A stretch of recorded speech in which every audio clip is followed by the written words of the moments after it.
આજે બીજા કેટલાક સમાનાર્થી જોઈ લઈએ. તો સૌથી પહેલાં છે એબન્ડન્ટ, એટલે કે પુષ્કળ અથવા તો ભરપૂર અથવા તો વધારે માત્રામાં.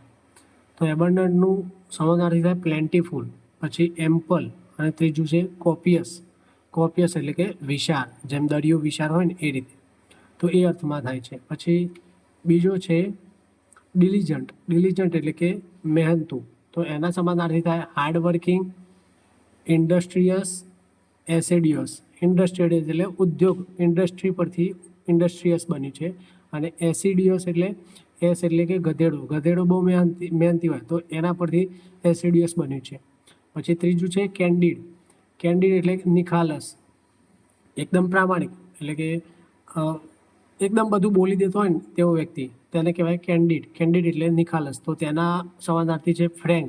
આપણે ઘણીવાર કહીએ છીએ ફ્રેન્કલી વાત કરે છે, તો એ ફ્રેન્ક. પછી હોનેસ્ટ, પછી સ્ટ્રેટ ફોરવર્ડ. સ્ટ્રેટ ફોરવર્ડ એટલે કે એકદમ સીધું મોઢા પર બોલી દે ને એવો વ્યક્તિ.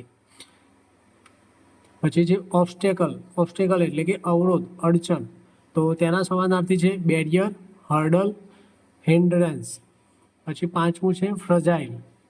ફ્રજાઇલ એટલે કે નાજુક. તેના સમાનાર્થી થાય ડેલિકેટ, બ્રેકેબલ, બ્રિટલ અને વીક. વીક એટલે કે નાજુક હોય, એટલે જલ્દી તૂટી જાય, એટલા માટે ત્યાં તો સમાનાર્થી થાય નાજુક.